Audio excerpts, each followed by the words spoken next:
Emociones que matan, capítulo 7. La espiral descendente de la culpa y la vergüenza. Becky entró en mi oficina sintiéndose, según sus palabras, realmente terrible. Becky tenía entonces 35 años y era editora de una pequeña revista. Un empleo con mucho estrés, y fechas de entregas apremiantes. La compañía para la que trabajaba era muy desorganizada y su oficina solía ser un caos. El dueño tenía una disposición muy volátil y ante la menor provocación perdía el control y despedía a quien tuviera ante sus ojos. Los años de caos emocional habían cobrado su precio en la salud de Becky. La mayoría de sus amigos habían perdido su empleo o sufrido la tensión del abuso emocional en el lugar de trabajo. Su jefe muchas veces había ignorado a Becky en oportunidades de ascenso, que solo daba a las mujeres dispuestas a salir con él u ofrecerle favores sexuales. En cuanto a Becky, el hombre solamente parecía conocer la crítica dura y degradante. Becky sentía mucho resentimiento y amargura hacia este hombre. Lo culpaba por la cantidad de dolencia. También sentía vergüenza, porque tenía sobrepeso y no era atractiva.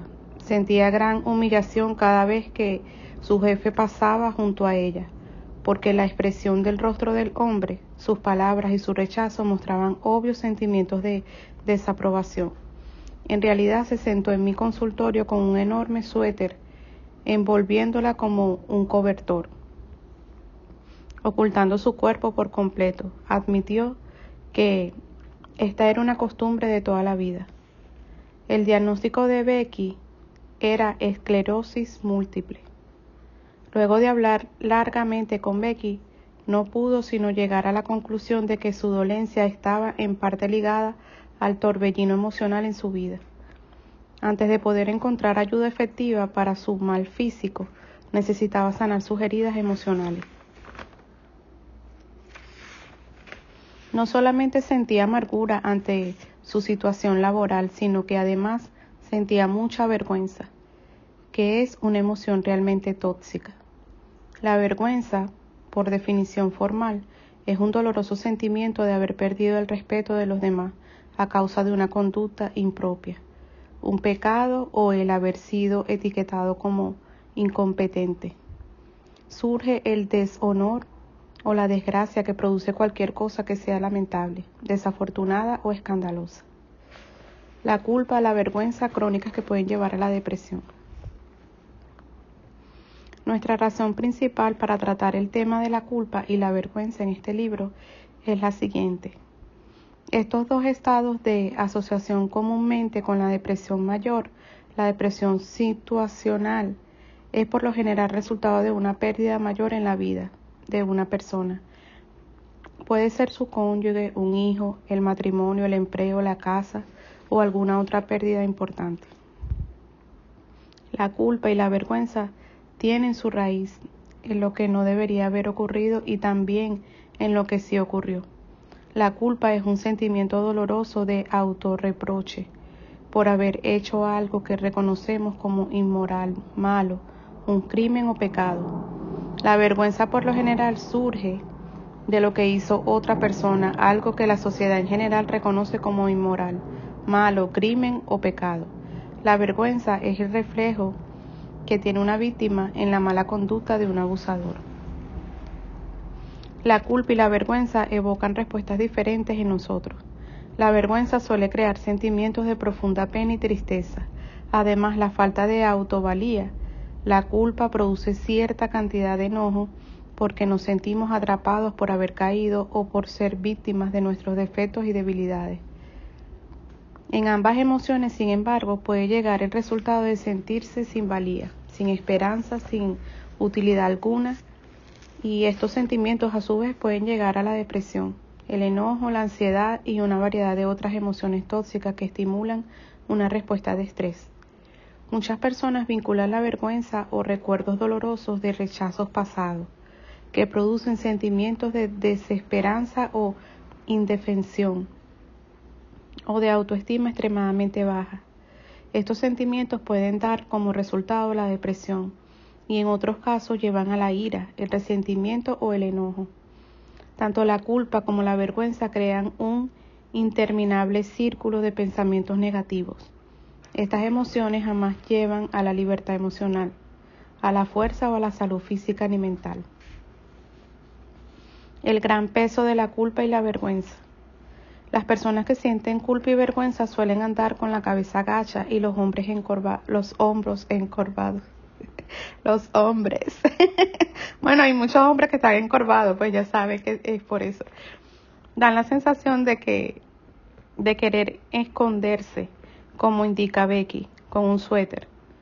Es una expresión instintiva de los seres humanos al querer ocultar, si no lo hallamos. Es una situación que pudiera causarnos vergüenza o culpa. Por ejemplo, no es común ver que quien es arrestado intenta ocultar su rostro o dar la espalda al público o a la cámara de televisión del equipo de noticias. Adán y Eva sintieron mucha vergüenza en el jardín del Edén después de desobedecer a Dios. Intentaron ocultarse de él. Se sintieron conscientes de sí mismos, desnudos y expuestos. Y lo mismo hace la vergüenza con nosotros. Nos deja sintiéndonos indignos de aprobación, conscientes de nosotros mismos, como si hubiera expuesto a la luz nuestra falta de valía.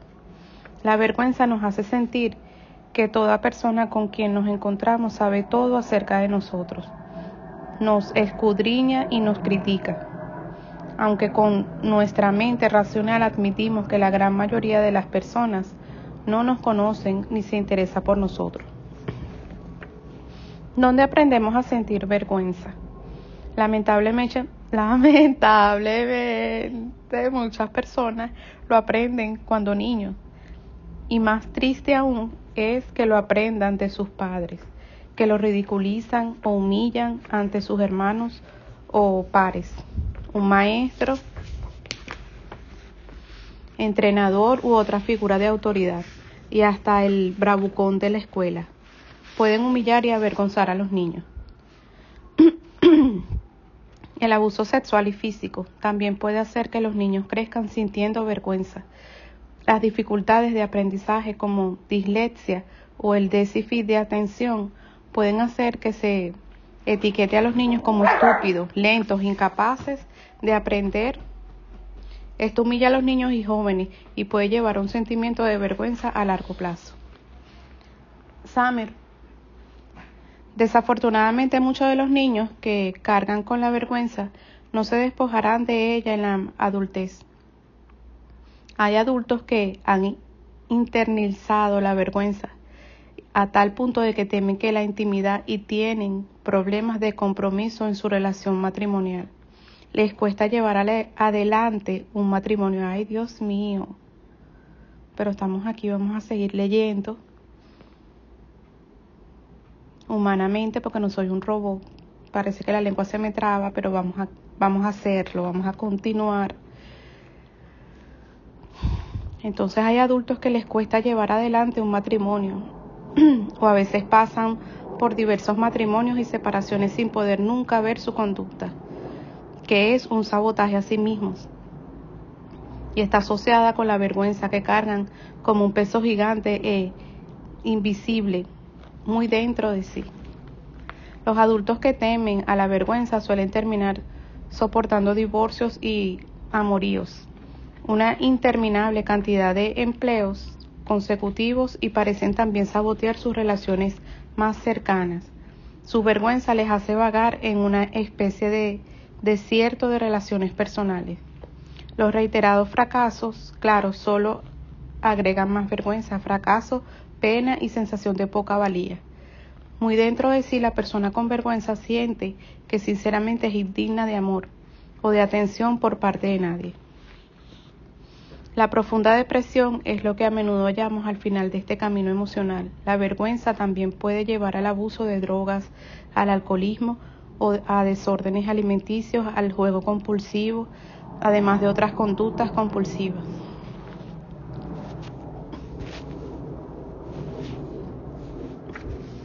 ¿Culpa verdadera o falsa? Millones y millones de personas en nuestra nación sufren de tremenda culpa por decisiones del pasado o abusos como amoríos, abortos, abuso sexual, violación y otras circunstancias. Una mujer cargada de culpa vino a verme hace años porque sufría de fatiga crónica y severa fibromialgia. Durante mi examen de James, me enteré de que había pasado por un divorcio, unos 2 años antes de que comenzaran los síntomas de su dolencia. Justamente antes del divorcio, Jane había descubierto que su esposo salía con su vecina, que además era la mejor amiga de Jane, y se enteró de una manera bastante inusual. El marido de su mejor amiga se enteró primero y vino a la casa de Jane a buscar a su esposo. Cuando lo encontró, le dio tal paliza que el hombre terminó en la unidad de terapia intensiva de un hospital cercano durante un par de semanas. Jane, dedicada, esposa, visitaba el hospital a diario para cuidar a su marido, sin entender por qué el vecino lo había atacado. Después de 2 semanas, un día fue al hospital como siempre y encontró que su esposo ya no estaba. Les preguntó a las enfermeras y ellas le dijeron que su novia había venido, ay Dios santo, su novia había venido a buscarlo cuando le dieron de alta. Jane enseguida comenzó a atar cabos y cuando se dio cuenta de lo que pasaba sintió tremenda humillación y vergüenza. Cualquiera. En lugar de considerar que su esposo era un despreciable bandido, Jane me dijo que se sentía culpable. Sentía que si hubiese sido más delgada y atractiva, su esposo no la habría dejado por una amiga más delgada y atractiva que ella. Le expliqué a Jane la diferencia que hay entre la culpa y la verdadera y la falsa. La culpa verdadera viene cuando hemos hecho algo que sabemos que está mal y sentimos remordimiento por haberlo hecho, o al menos porque nos hayan atrapado haciéndolo. La culpa o falta surge cuando no hemos hecho nada malo, sino que hemos sido socios inadvertidos en el crimen, pecado o mala acción. La falsa culpa consiste en arrogarse uno la culpa que le pertenece a la otra persona. Esto se llama personalización y es uno de los 10 tipos de creencias negativas en la vida o distorsión cognitiva que veremos en el capítulo 12. Con la culpa verdadera sentimos perdonar a quien nos hizo daño, pedir perdón a Dios y luego perdonarnos a nosotros mismos por la participación que hayamos tenido. Con la culpa falsa necesitamos reconocer que no hicimos nada malo, pedirle a Dios que nos ayude a caminar en libertad con respecto a quien poco o perdonar a la persona que nos lastimó, para poder verdaderamente andar sin cargas en nuestras emociones.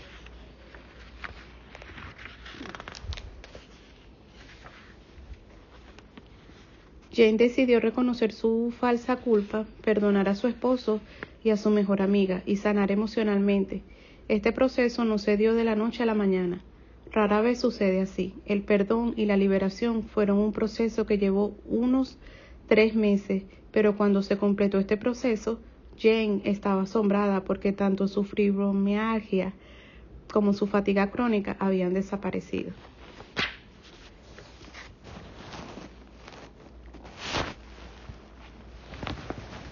Cerebro versus corazón. Como sucede con todas las emociones tóxicas y dañinas, la depresión que viene de la culpa o la vergüenza es principalmente cuestión del corazón. La mayoría de nosotros, sin embargo, no escuchamos nuestros corazones, solamente escuchamos a nuestro cerebro. El cerebro es la capataz del cuerpo, el que controla las tareas y nunca descansa.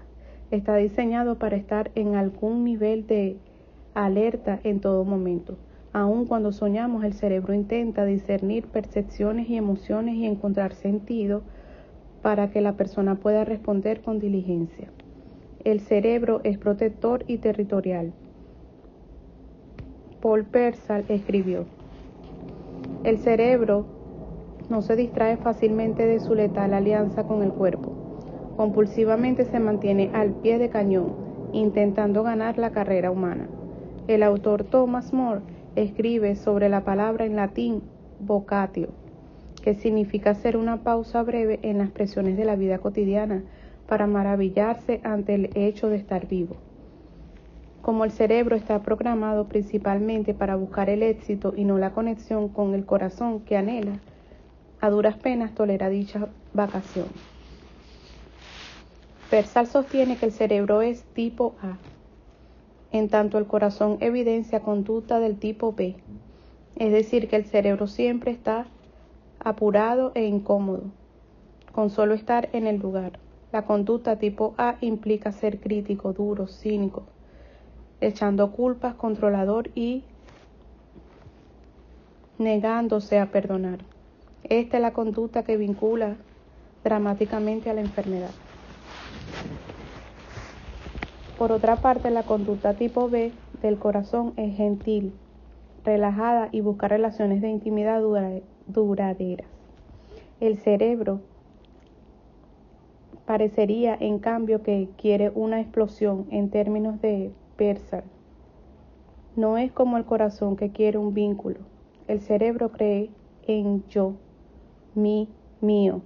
Según Pearsall, es pesimista natural. El psicólogo Mitai sostiene que el cerebro tiene tendencia hacia el pensamiento porque nuestros ancestros se veían obligados a estar siempre listos para defenderse contra depredadores hostiles. Cuando el cerebro va en el asiento del conductor, el corazón, alma, sede de las emociones, puede sentirse abusado, herido, explotado y terminar lleno de dolor y pena. El corazón lleno de pena está estresado y a menudo deprimido. Él también escribió: cuando el cerebro ha abusado del corazón con su código cínico y fatal de autopercepción por sobre todo lo demás, llevando al corazón más allá de sus límites fisiológicos, puede agotar su propio sistema de soporte vital. El corazón es el músculo más poderoso en el cuerpo humano, pero aún así puede sentir la presión de una ruptura y de las presiones que le implica un cerebro estresado y que se estresa. Cuando no escuchamos ni prestamos atención a lo que nuestro corazón está intentando decirnos y solamente escuchamos a nuestro cerebro, sufrimos las peligrosas consecuencias del síndrome del corazón descuidado. Bye, niño. Y efectos sobre nuestra salud, causados por el abuso, la explotación y el abandono del aspecto sensible de lo que somos. Vivir en un mundo que cada vez tiene menos corazón solamente logra atacarlo más y más, y aún así, si nos sintonizamos con nuestro corazón, comenzamos a sentir al niño que llevamos dentro, ese ser interior más sensible que tiene la capacidad de enseñarnos el gozo de estar vivos. Qué lindo.